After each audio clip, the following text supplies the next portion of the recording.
ya selebe phiko softball extravaganza e solofetse go simolola ka moso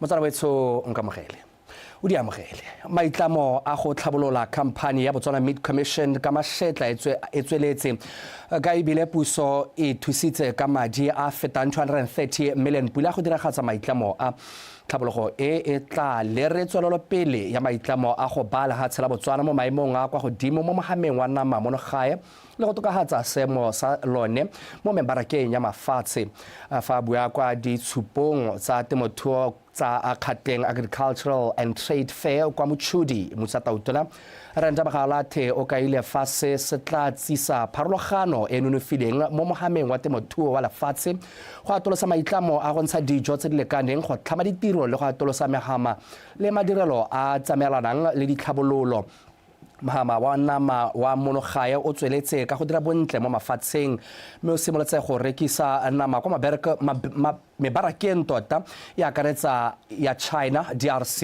le mafatshe a Middle East.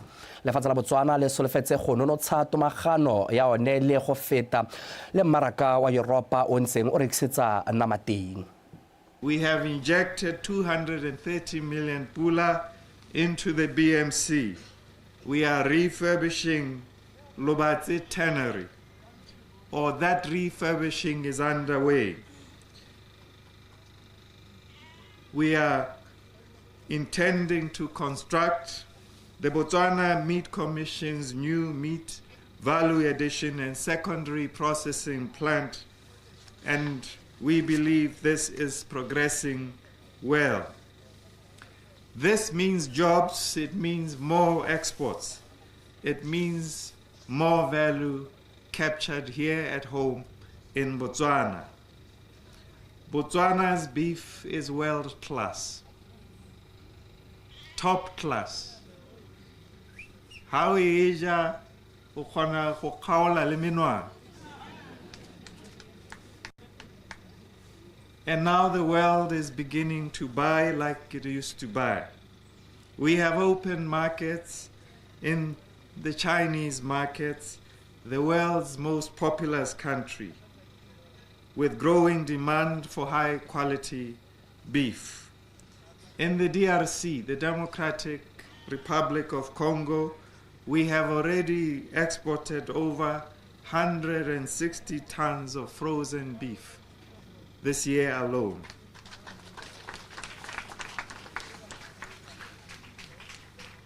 And we are exporting exports to the Middle East and revitalizing our access to the European Union.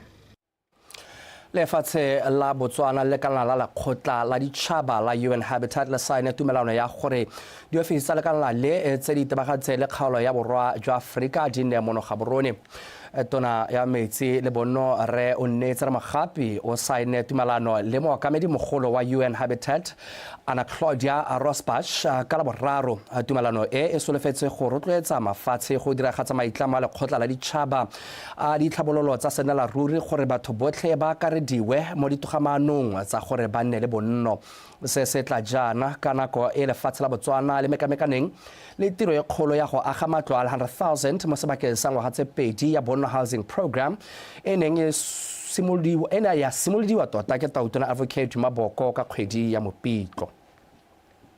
Tirisanyo e tebe gore ra dirisanya ba kgona gore neela botsipa boitsanape re kgona go exchange di information re kgona gore re teka di framework tsa go supa gore nya mme re ka aga manto jang re ka plana jang re ka thabolla le ha tshela rona jang re lebeletse dikgang tsa bo sustainable development goals thata re lebetse kganya gore tshwantse re age mato a e leng gore tota re ka re a safe ebile a inclusive ebile matoa a re mo go tweng ke resilience ebile gape mato a ka re kareng a sustainable.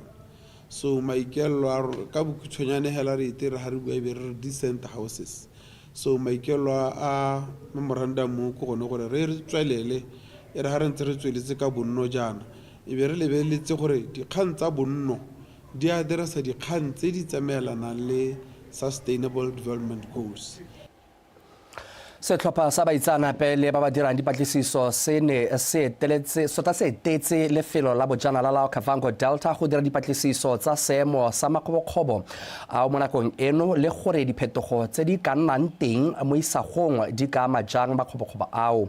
Moitsanape wa lekala la French National Center for Scientific Research, Professor Marc Julevet, a re go tshwanetse ga tlhalogangwa gore makgobokgobo ao jaaka a ntse gone jaana go itse botoka fa seemo se tshwana koketsego ya batho le phetogo tsa loapi di ka fetola ka fa a ntseng ka teng.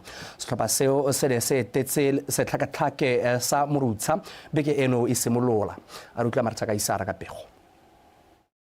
Mo dingwageng di feta 10 tse di fetileng, segongwana sa baitsanape mo dithutong tsa tikologo, metsi le kamano ya ditshedi timela le tikologo gareng ga tse dingwe go tsweng ka makalaneng a ORI le NCSR mane ba dira mmogo mo dipatisisong tse di tseneletseng ka makgobokgobo a Okavango.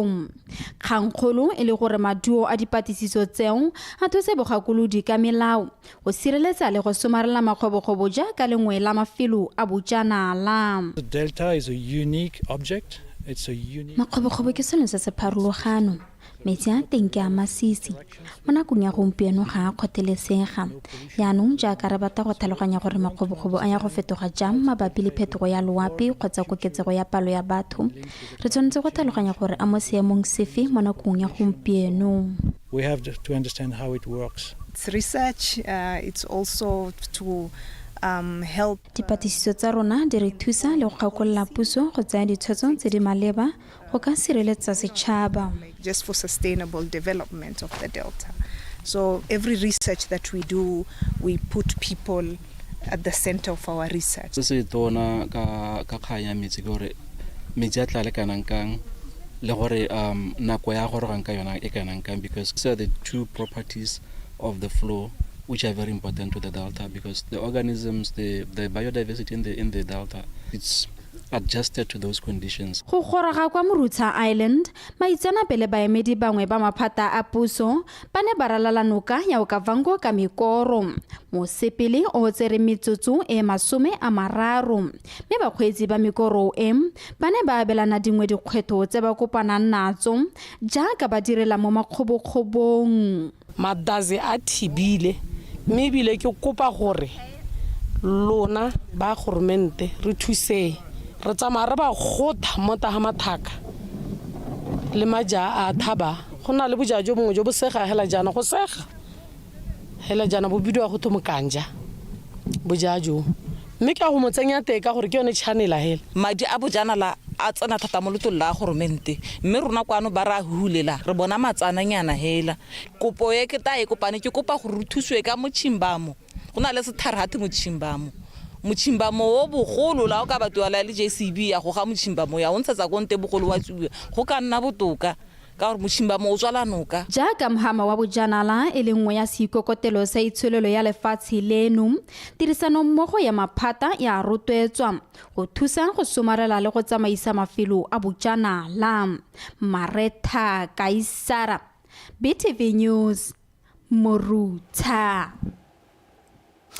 Bana ba ba dirile molato ba le 22 go tsweng mo dikgolegelong tse di farologaneng mo hatsheng leno ba tla hutsediwa ko lefelong la tshilo maikutlo la ikago le le tsamaisiwang ke lephata la tlamelo ya bana le thuto go tswa kwa moding. Se se tla jana morago ga gore tautunantshe taelo ya gore bana botlhe ba ba mo kgolegelong kwa ntle ga ba ba tshwaretsweng molato wa polao ba isiwe kwa Ikago Center go batla kgonang go tlhatlhelwa ka dikitso segolo jang tsa tiro ya diatla e le bontlha bongwe ja go agwa sesha se se builwe ke mokwaledi kwa lephateng la tlamelo bana le thuto go tswa kwa moding mme mami ke kamana kao kwa molepole bosheng a rutlwa pego e tletseng ka Abigail Samson.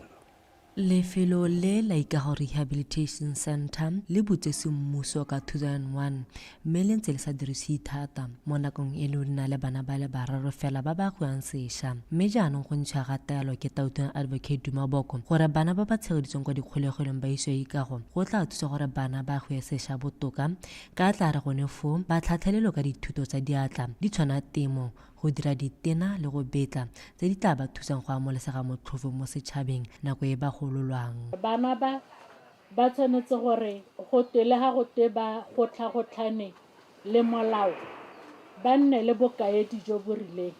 Rona re le Child Welfare and Basic Education ke rona the lead ministry ka gore jaanong child welfare e ka ha tlase ga rona ke sone se gompieno le bonang re kgobokane rotlhe re le maphata mongwe le mongwe a te go itseela ka tsebe re ha tswa ha a e go bona gore ene o support-a yang se puso e ntshitseng e le taelo. Bokgosi ke a le lona ke a le kgothatsa hela thata gore project e ke ya rona bana ba ke ba rona kana ba se ba le mo mokwena ke ba kwena re nne le di program tse leng gore ra kwa ra go tlhola bana ba ra go bua le bone ra go ba ruta ka tsangwao o anything hela se leng gore ba ka lemoga le bone gore they are part of the society. Mme fela bangwe ba betese molagwana ba baipile diphetogo tse le tshogo le motshwara mokwaledi a neng a le ritibatsa. Morahi o badile se o tlang ka sone ba bone mo maranyaneng since ba ntse ba na le dikgotlang le bana ba yaanong go le mogare go tla dipalo tse di ha go dingwana ba batla go itse tshireletsogo ya bana gore e kae ko sekolong tshireletsogo ya bone mo morafing gore e kae security se tebe se le kae go tlhoka go nna le dikgotlhagotlhano le bana gore ba itse gore nya bana ba ke ba bone ba etsa ba tshwanetse ba ba amogela ba ba tshware sentle. Ra go dira tsotlhe tse di tla supang gore go hale re tlhaetse bana ba go bewa ka tlase ga lehelo le le babalesegileng ebile le community a ba beilweng mo go yone ya go babalesega ka ha re tlabeng re bereka ka teng go sireletsa le go agella lehelo ha bana ba ntseng ba tlhaga teng. Go ipaakanyetsa diphetogo tse mo nakong ya gompieno khamphane ya Benggae ya Cable Holdings e dirala mo motseng o ke yone e fileng tiro ya go baakanya sekolo se ka jalo ba itamile go netefatsa gore ba tla hira banana ba motse o sengwe se se tla thusang go tlhama mebereko se e le maiteko a go lwantsha letlhoko la ditiro. Abigail Samson, BTV News, Molepolole.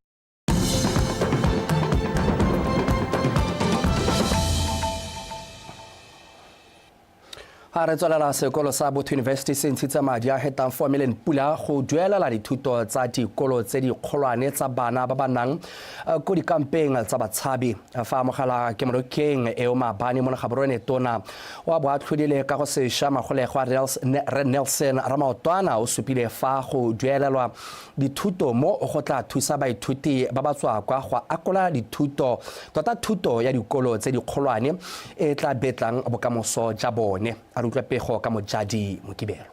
Go dingwagangwaga baithuti ba ba nna mo dikampeng tsa batshabi ba retelelwa ke go hetela kwa pele go ya dikolong tse di kgolwane morago ga go kwala dithatlhobo tsa bone tsa lekwalo la bothano sa BGCSE. Ke ka mo maiteko a puso go kopa dithuso gore bana bao ba kgone go hetela kwa pele a le botlhokwa mme ebile a ategile jaaka dikolo di tshwana Botho University di dumetse go tsaya maikarabelo ao ka go duelela dithuto tsa bana bao ba le 20. Today we celebrate more than a scholarship, we celebrate hope, love, kind.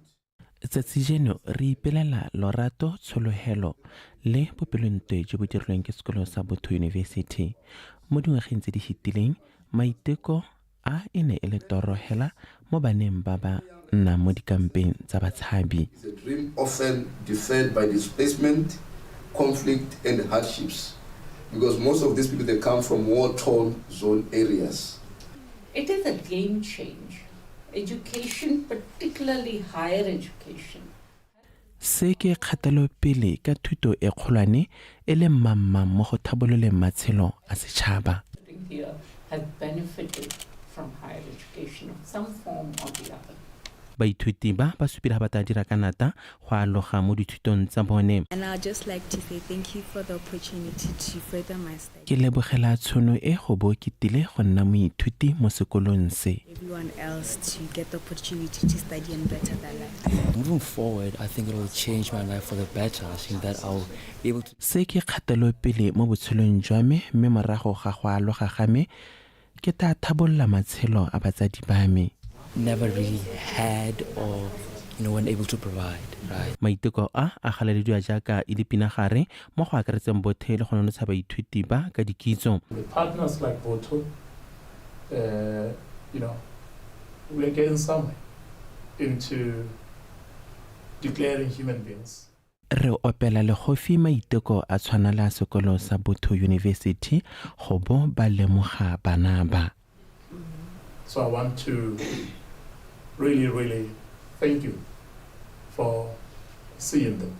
There's a government that is branding itself as a government. Jaaka re le puso e ikeegileng ka go ema nokeng ditshwanelo tsa batho, re thomamisa se ka go dira le go tsaya maikarabelo. We protect those rights. We demonstrate by action. Baithuti ba ba duelelwang ba ta nna le sebaka sa gore ba ikgethele gore ba batla go dira dithuto dihe tse di hithelwang gone ko Botho University. Mojadi Mokibelo, Botswana Television, Gaborone. Lefelo la Panamatenga le tswa kgakala le tumile thata e bile le tlwaelesegile ka temo ya selebego se se kwa godimo ya sekalo mabele le dinawa mo lefatsheng leno.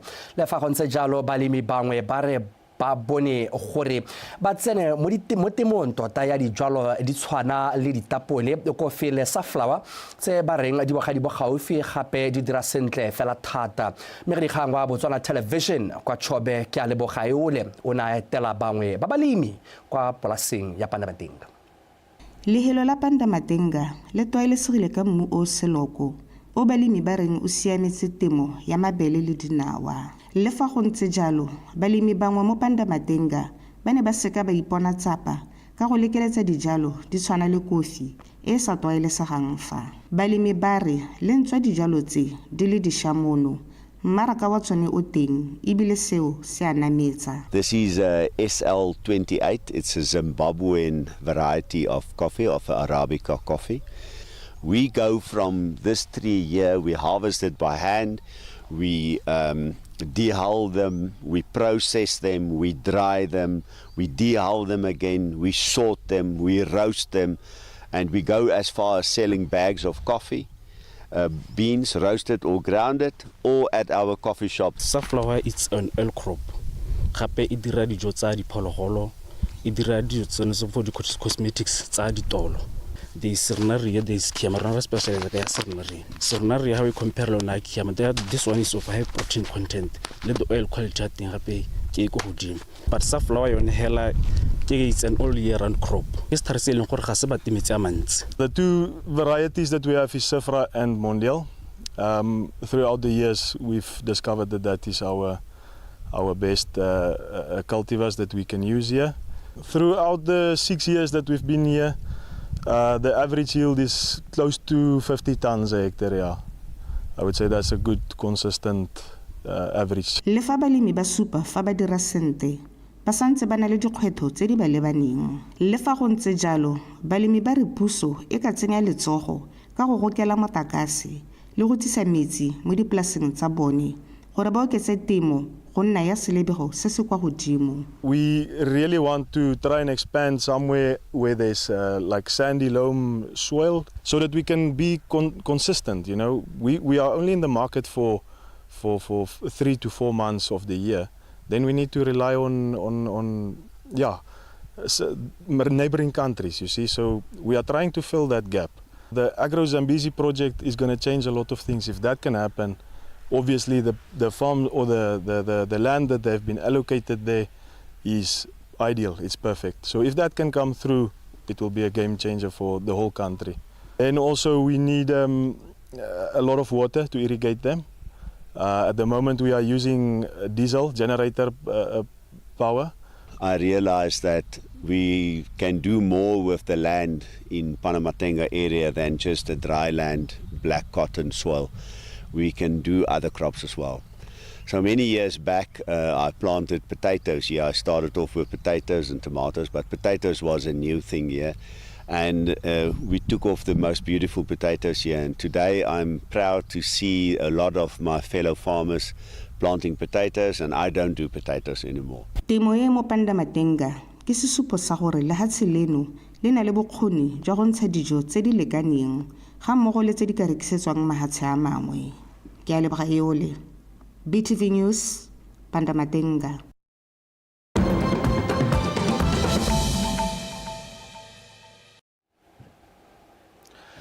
ha re ba tsamaya sele le khotla la EU le kgaoseditse dipapadisano le lehatshe la Russia ka mabaka a ntwa ya kwa Ukraine go pateletsa puso ya Russia go fokotsa tlhwatlhwa ya lokwane le le tswang ko kgato e ke ya bolesome le bobedi go tsewa ke kgaolo ya Europa kgatlhano le la Russia fa e sale le tlhasela la Ukraine ka ngwaga wa 2022 ka tsholofelo ya gore tautona wa America Donald Trump o tla diragatsa matshosetsi a gagwe a go tlhaya puso ya Russia go boetsere lobaka go diragatsa kagiso kgato e ne ya dumelanwa morago ga gore hatshe la Slovakia le kganele dipuisano le la Belgium ka dithulaganyo tse di farologaneng tsa go emisa go reka gase kwa Russia jaaka karolo ya kgaosetso dipapadisano tse di sha tse di diretsweng go fokotsa madi a hatshe la Russia le a dirisa montweng baemedi ba mafatshe a sele ba re lekgotla la European Union le dumetse go fokotsa tlhwatlhwa ya lokwane le le tswang kwa Russia le rekisetswa mafatshe a mangwe ka 15% kwa tlase ga tlhwatlhwa ya mmaraka se se diragala jaana le ntswa lekgotla la EU le paletswe ke go gaela tautona wa America Trump go dumalana le mogopolo o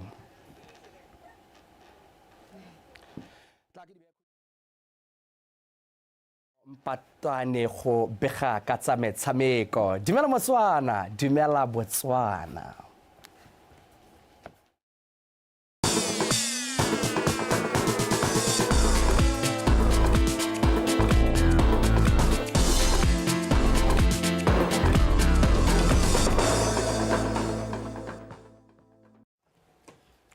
Motho madume nka mogela ka dikgang tsa gago tsa metshameko tsa tshokologong eno a re di simollefa ka motshameko wa softball kwa gone kgaisano ya bolesome le borataro ya Selobe Phikwe softball extravaganza e solfetseng go rokotsa lethe ka monongwaga yo keditse barutloetsi go tsholetsa seriti sa motshameko o kgaisano eo ye simolang ka matlhatso go fitla ka mosupologo kwa lebaleng la Moana Park kwa Selobe Phikwe Karabo Molisi o lebela pele kgaisano eo Kgaisano eo ya malatsi a mararo ya go thankgolwa ke motshameko magareng ga ba tshegetsa kgaisano ebile ba feditse mo maemong a boraro ngogola Comets ba kampana le Police 9 ba ba solofetseng go lwela go sireletsa sejana seo mo metshamekong e mengwe merataro ya matlhatso setlhopha sa kwa Jwaneng Wells International se se feditse mo maemong a bobedi ngogola se tla bo se bapolane le sa Real Giants ya kwa Mahalape ha o ka lebela those mo go tuma re team e yo re is good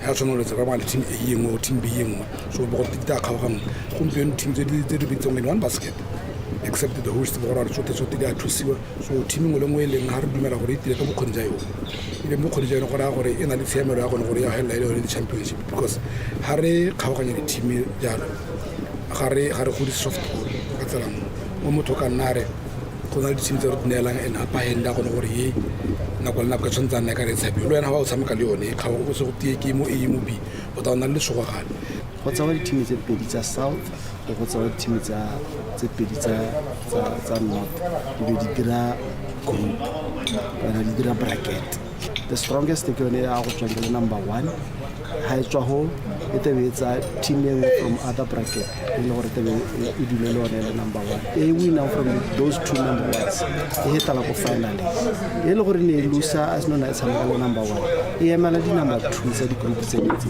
e tshwanetse gore e heta pele ka number 1 ke gone be ya go finally mme ka jalo go a go prove gore di team tota di mashaka side di di tsama tsotlhe di kgona gore go nne fair nako e gorogile e leng gore re sale re ntse re emetse ya di 19 to 21 tsa ga July 2025 gone mo Silbe Pikwe mo Zana. Ka kwa go bomme ba sireletsi ba sejana BDF 9 ba simolola tshireletso ya sejana ka go thulana le Carrots. Comets e mekamekana le Police 9 Vikings e nkgisana magwafa le Carrots se se feditseng mo maemong a bobedi Titans se thulana le Scramblers. What started as a small town or local town event has now become the most prominent softball tournament in Botswana. It has in the past attracted over 30,000 visitors. Right, there is a concept here, the United Nations Millennium Development Goal, leaving no one behind, empowering our communities. It will also position us strategically. We ipaakanyetsa a future really bile. Ka kakaretso kgaisano eo ya malatsi a mararo ya go nna le metshameko e le 32 ba fenyi ba ya go gapa 40,000 pula se se fetsa mo maemong a bobedi se lebogiwa ka 30,000 pula fa ba fenyi ba bronze ba ya go tswa ka 20,000 pula. Ditlhopha di ya go abelwa dietsele le madi mo godimo ga mo batshameki ba ba gaisitseng mo dikarolong ka go farologana ba ikgapele ditlotla. Karabo Molusi, BTV Sport, Silbe Pikwe. Motsona ene a ba re jalo a re ditlogele di bolane ke tsa mosima o le mongwe metshameko ke eo ko Pikwe a re tswelele dikgang tsa rona wetso kgaisano ya kgwele ya dinao ya tumisang o re bone Charity Cup se le fetse go e godile mo ngwageng ono go ya ka morulaganyi wa yone bokamoso mapadi a re monongwaga kgaisano eo e leng mo ngwageng wa yone wa bobedi ya go phadisa ngwedwa ya go phanyisa dinwa ke ditlhopha di roba bobedi go feta tsene di phadisanya mo ngwageng o fitileng go rata moeng wa latela.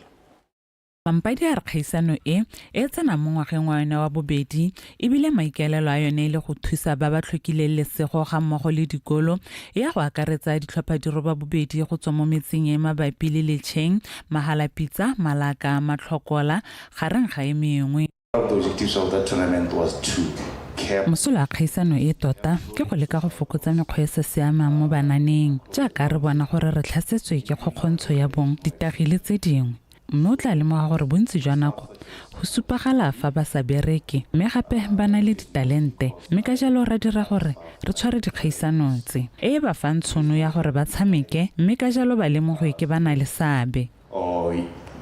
The younger generation, we will find that in most cases they are unemployed.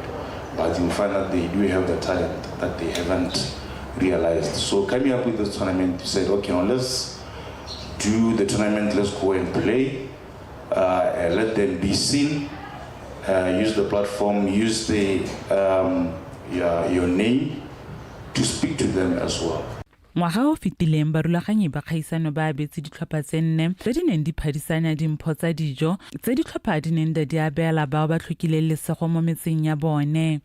Monongwaga maikaelelo ke go abela malwapa a le 82. So part of also the tournament objective was to mme gape maikaelelo a kgaisano e ke go abela bao ba tlhokileng lesego mo metseng ya rona gore bone go le botlhokwa go ba thusa ga mmogo le bao ba amilweng ke se ke se tswang go dinankola go na le batho ba le bantsi tota ba ba tlhokang thuso ke ka mo re boneng go tlhokafala go dira se. So there are quite a lot of people who are disadvantaged or who are less privileged who we thought we should touch their families as well. An adopted school, some Junior Secondary School. Bana le seabe ka go farologana ba itetse le go fi barulaganyi ba kgaisano e ka tlhabolola matshelo a banana ga mmogo le go bantsha mo mekgwatheng le ditagi. Who is willing to share the spotlight? Go bona batho ba dira go lekana-kana go thusa ba bangwe ke selo se se molemo ebile se itumedisa fela thata ka jaana go tlhabolola lefatshe la rona. Mme ka jalo ke kopa gore re tshwaragane re nne sopo sengwe re be re tsenye letsogo ka fa re ka kgonang ka teng le thuse le tsenye letsogo one way or the other. I'm not putting anybody more pressure in initiative because I know it is not an easy thing. But for those back, they can build a team around themselves like teenagers done. I know Dipsy has done it a couple of times. I have done it back in my home village a lot of times as well. We're still planning to do more. Ellen, a teenager, knows that we're planning to team up in future and see how best we can grow everything that we have done as individuals, probably come together and try to tailor it or do it as a team and see how far we can go. Kgaisano e ya kgwele ya dinao ya malatsi mabedi e simolola kgwedi eno e le 11 go fitlhela e le 20 kwa motseng wa Letšeng. Go rata moeng BTV Sport Gaborone. Go tsa cricket lefatshe la Botswana le malalala o tse go tshegetsa kgaisano ya cricket ya go ipatlela phatla go khaisanong ya mafatshe ya ICC Women's T20 World Cup Division 2 mafatshe a robang bobedi go akareletsa la Botswana tla tsa karolo mo khaisanong eo e simologang ka Sontaga. Setlhopha sa lefatshe la Rwanda sa batshameki ba le 21 ya boele sone sa ntlha go goroga maabane. Setlhopha se se tla simolola motshameko wa sone wa ntlha kgatlhanong le lefatshe la Lesotho ka Sontaga. Mokatisi wa setlhopha sa Rwanda Leonard Namburo a re ba ikatisitse fela thata go ipaakanyetsa kgaisano e mme ebile a tshepa fa batshameki ba gago ba tla iponela phatlha kwa kgaisanong ya mafatshefatshe. The main goal is for us to qualify and play in the Division 1. Re ipaakantse fela thata. Mo bekeng tse tharo tse di fetileng re ne re na le kgaisano ya ditlhopha tse roba bobedi e re neng re dirisa go ipaakanya. We had our own tournament that had 8 teams again, so we used that as part of preparation. Then from there, we came into camp and right now we are here. It's the same. No new players that are there. It's the players that have been playing for the past 2-3 years, so that the same players that are playing now. A bit experienced at the present moment, so hopefully we're looking forward to be one of the teams that win this tournament and qualify to the next stage. Captain wa Rwanda Maridine ene o dumela fa setlhopha se tsepame ebile maikelelo a bone e le go fenya. Yeah, we've been preparing well. Re nnile le metshameko go gae e re ne re ipaakanyetsa kgaisano e mme ebile maikelelo a rona ke go e fenya. Results from this tournament because we want to qualify for Division 1 and we are well prepared and we know that we can even do it. Ditlhopha tsa Botswana, Malawi, Sierra Leone, Mozambique, Lesotho, Cameroon le Eswatini ba tla tsa karolo mo kgaisanong e tla simololang ka Sontaga mme wela kgwedi eno e le 26 kwa lebaleng la Botswana Cricket Oval mono Gaborone. Portia Lopemlilo, BTV Sport, Gaborone. Botswana Chess Federation le Cricket Botswana ba tla tshegetsa kgaisano ya bone ya matlhagolatsela ya Cricket Series Challenge kwa Botho University ka malatsi ya boitapoloso a ga Tautona. Kgaisano ya malatsi a mararo e solofetse go ngoka batshameki ba tlhwatlhwa e go godimo mme e lebelwa pele jalo ke tshegofatso Malepa. Kgaisano eo e buletsweng botlhe tla boengo ke le boramaboko le bomamaboko go tswa khutlong tsene tsa lefatshe leno ba phadisana mo matlhakoreng a mararo e leng open section, ladies section le youth section. We are hosting a tournament, a chess tournament called Breaking Series Chess Challenge. So we'll be hosting it at Botho University next to Game City. Anyone can participate in this tournament and see how far they can go. We are looking at expecting around 200 people to take part in the tournament. So far we have close to 150 people who have registered and we're anticipating that with the last minute rush we will get more numbers that can lead to 200. Dipaakanyo tsa kgaisano e gape e thusang go tlhabolola motshameko o go tswa ko moding di wetse mme ebile go rulagantse gore ka nako ya kgaisano metshameko e be gasiwa mo maranyaneng. This is the first time we host this tournament. We have never hosted it before. So we'll be looking forward to seeing how it will turn out. Our main objectives really is to promote chess from development and also to encourage those who are professional chess players to also have something that they can take home in terms of prize money. That is why we have made our prize to be very good, to be the top in Botswana. Open section, the winner gets 12,000 pula. Second position gets 8,000 pula, and then third position 5,000. And then from the women's section, the winner gets 10,000 pula. And there are also prizes for the children. So far, preparations are advanced. Go solofetse batshameki ba le 200 go sologela kgaisano e ya malatsi a mararo. Tshegofatso Malepa, BTV Sport. Motsa re be khutlo gone fa ya Botswana Connect ya la botlhano. A re tsamayeng re ipabaletse mo malatsing a boikhutso ka jana le kana go tsotlhe ikanye rona tlhola sentle.